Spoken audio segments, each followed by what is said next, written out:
జీవన తరంగాలు, ఇవే ఇవే జీవన తరంగాలు, జీవన తరంగాలు.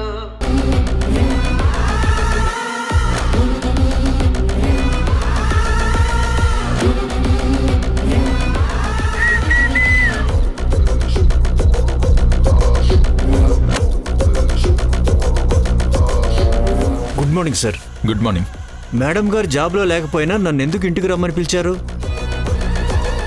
మా ఇంట్లో సునామీ నీ వల్లే రావాలి కాబట్టి. పాయింట్కి రండి సార్.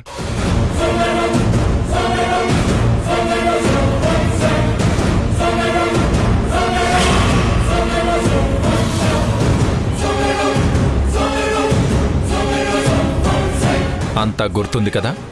నేను చెప్పినట్టు చేస్తే నీకు నెల శాలరీ బోనస్గా వస్తుంది. అందుకే కమిటీ అయ్యాను సార్. సరే, నేను లోపలికి వెళ్తాను, నువ్వు ఇక్కడే ఉండి కాల్ చేయి. ఓకే?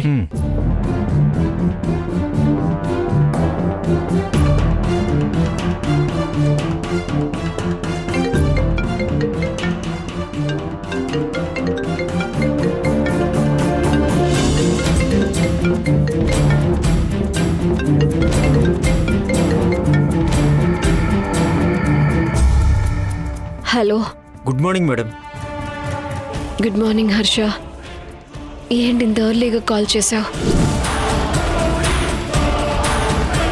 పుల్లయ్య గారు ఆడిట్ ఫైల్ మీరు ఇంకా పంపించలేదు. పై ఆఫీస్కి సబ్మిట్ చేయాల్సి ఉంది. అర్జెంటుగా సెండ్ చేయండి మేడం. సారీ హర్ష, లేట్ అయింది. 5 minutesలో సెండ్ చేస్తాను.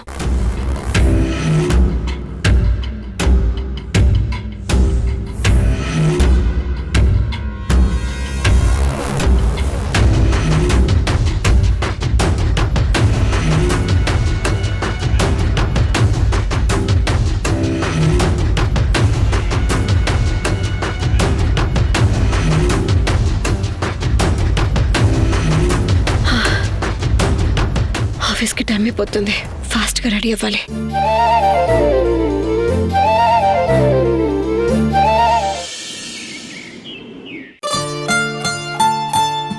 కళ్యాణ్, తొందరగా వచ్చి టిఫిన్ చేయండి, ఆఫీస్కి టైం అవుతుంది.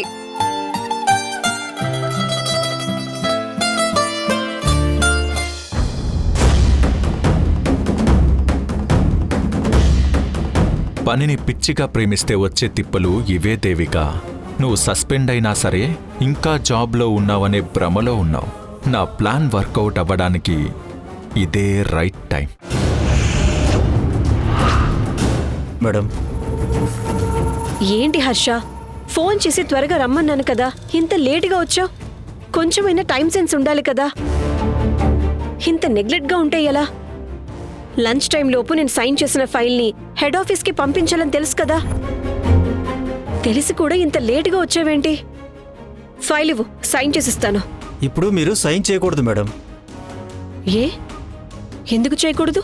ఇప్పుడు మీరు డ్యూటీలో లేరు మేడం, సస్పెండ్ అయ్యారు.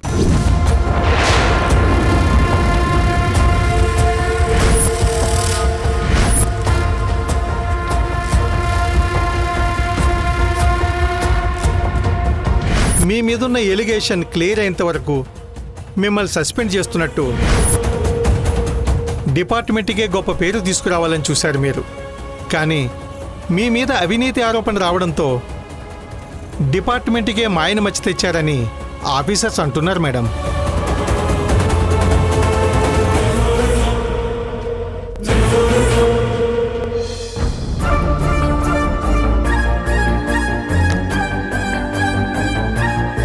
దేవిక, ఏమైంది?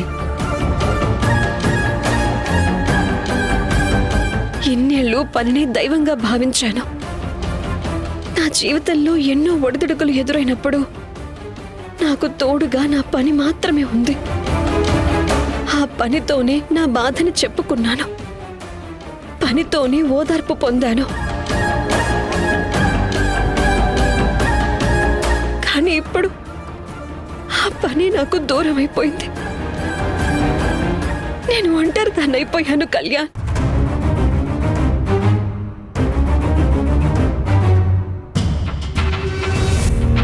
దేవిక, నీలాంటి సిన్సియర్ వర్కర్కి వర్క్ లేకపోతే పెయిన్ ఫీల్ అవ్వడం సహజమే దేవిక. Just leave it. ఇక్కడుంటే ఇదే మూడ్లో ఉంటావు. పద, వెళ్ళి రెస్ట్ తీసుకో. పద దేవిక, లే, వెళ్ళు, రెస్ట్ తీసుకో.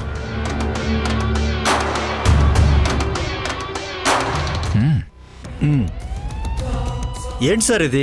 మేడం గారు పనిచేసినంత కాలం 24 గంటలు పని అంటూ ప్రాణాలు తోడేశారు. ఇప్పుడు సస్పెండ్ అయినా సరే ఇంకా డ్యూటీలో ఉన్నట్టు కామెంట్ చేస్తున్నారు. మీరేం ఫీల్ అవ్వకండి. ఫీల్ అవ్వకుండా ఎలా ఉంటాను సార్? డ్యూటీలో లేకుండా హింస పెడుతుంటే ఎవరు మాత్రం భరిస్తారు చెప్పండి? తన వాలకం చూస్తుంటే పిచ్చి పట్టినట్టుంది. హాస్పిటల్ అడ్మిట్ చేయడం మంచిది. రేయ్, ఏం కూసావురా? నా దేవికకి పిచ్చి పట్టిందంటావా? చంపేస్తాను. మీరు భర్త కాబట్టి పిచ్చంటే తట్టుకోవడం కష్టమే కానీ నేను చెప్పేది నిజం సార్. ఏంట్రా ఏంట్రా నిజం? నా భార్యకి పిచ్చంటావా? పోరా పోరా బయటికి పో. నా దేవికకి పిచ్చంటావా? పోరా బయటికి. నీకే పిచ్చిరా, పో. పిచ్చి వెదవా. అత్తయ్య, మీరు ఎంతసేపయింది? అంటే తనన్న మాటలన్నీ మీరు విన్నారా అత్తయ్య? దేవిక పరిస్థితి చూశారు కదా అత్తయ్య. పని పోయినా పని మీద ప్రేమ తగ్గలేదు. మనిషి ఇక్కడున్నా మనసు మాత్రం పని గురించే ఆలోచిస్తుంది. తన ప్రవర్తన ఇలా అసాధారణంగా ఉందని మీకు కాల్ చేసి రమ్మని చెప్పాను. అత్తయ్య, దేవికకి పని మీద ఉన్న ఇష్టాన్ని చూస్తుంటే ఆ ఇష్టం ఎక్కడ పిచ్చిగా మారుతుందేమో అని భయమేస్తుంది అత్తయ్య. అర్ధరాత్రిలో లేచి మేకప్ చేసుకుంటుంది, ఒంటరిగా భోజనం చేస్తుంది, గ్యాస్ ఆన్ చేసి అలాగే వదిలేసి వెళ్తుంది. ఇవన్నీ మీతో చెప్పలేక నాలో నేను కుమిలిపోతున్నాను అత్తయ్య. నా బిడ్డలా మారిపోయిందంటే నమ్మలేకపోతున్నాను కళ్యాణ్. దేవికితో మాట్లాడి ఎందుకిలా చేస్తుందో కనుక్కునే ప్రయత్నం చేస్తాను. నువ్వు బాధపడకు. సరే అత్తయ్య.